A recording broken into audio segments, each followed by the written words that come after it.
Hey everyone, this is Rahul Upadhyay और मैं लेकर आया हूँ आपके लिए फिर से एक नया वीडियो जिसमें हम डिस्कस करेंगे phasor diagram in 1 to 2 minute.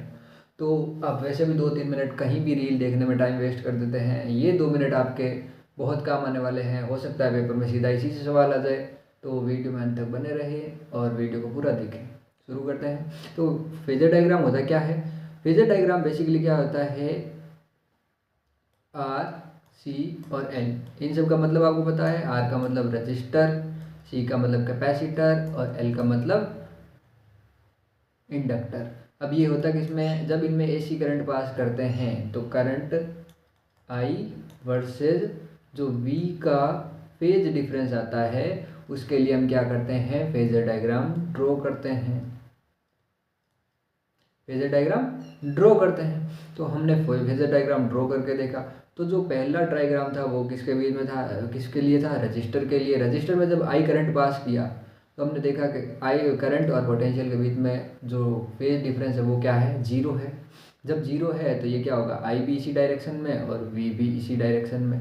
तो आई और वी दोनों क्या रहे, सेम डायरेक्शन में रहे। तो यहाँ पे ये टी की जगह पे वी है और यहाँ पे ये वाला नहीं होगा।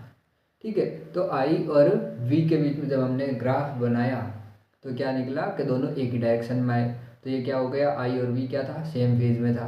जब हम कैपेसिटर में आए तो क्या आ गया, 5/2 का फेज डिफरेंस आ गया। अब ये फेज डिफरेंस माइनस का था। माइनस का मतलब क्या है कि पोटेंशियल पीछे रह गया और करंट आगे रह गया। करंट को हमेशा कहाँ ड्रॉ करना है आपको, एक्स एक्सिस में, और पोटेंशियल को वाई एक्सिस में।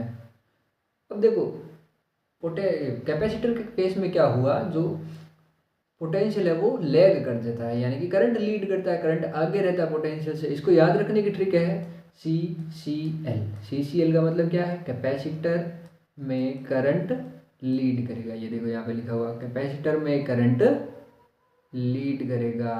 इतना सा आपको याद रखना है, आप कभी नहीं भूलोगे। उसके बाद जो अपना दूसरा है वो है इंडक्टर। इंडक्टर में क्या करता है, इंडक्टर की ट्रिक है I P L. I P L का मतलब इंडक्टर में पोटेंशियल लीड करेगा। तो कैपेसिटर में करंट लीड कर रहा था और इंडक्टर में पोटेंशियल लीड करेगा। तो आपको बस इतना सा याद रखना है, सी सी एल और आई पी एल। मुझे लगता है इन दोनों में आपको कोई मिस्टेक होने वाली नहीं है। तो इससे आपको सिर्फ फेजर डायग्राम याद हो गए।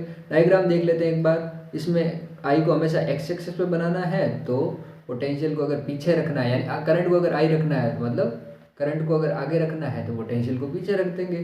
पोटेंशियल को पीछे रखा तो माइनस वाई में आ गया। फेज डिफरेंस कितना, 5/2 का माइनस के। और इंडक्टर में क्या करना है, पोटेंशियल को आगे रखना है तो करंट हमेशा आई पे रहेगी, एक्स पे रहेगी। तो पोटेंशियल क्या हो जाएगा, प्लस वाई में हो जाएगा। और फेज डिफरेंस क्या आ गया, 5/2 आ गया।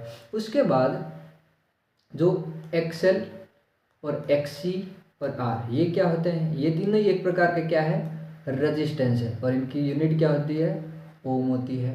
अब एक्सएल की वैल्यू क्या होती है, एक्सएल की वैल्यू होती है ओमेगा एल और एक्सी की वैल्यू होती है ओमेगा 1/ओमेगा सी। ये आपको याद रखना है। तो मैंने इस वीडियो में आपको क्या क्या बता दिया, मैंने तीनों के तीनों फेजर डायग्राम बता दिए, जिसमें आपको याद रखना है रजिस्टर में हमेशा सेम रहते हैं, यानी दोनों एक ही डायरेक्शन में रहते हैं। कैपेसिटर और इंडक्टर में क्या आता है, 5/2 का फेज डिफरेंस आता है, जिसमें कैपेसिटर में आपको याद रखना है CCL और इंडक्टर में याद रखना है IPL। इतना सा याद रख के आपका फेजर डायग्राम पूरा कंप्लीट होता है।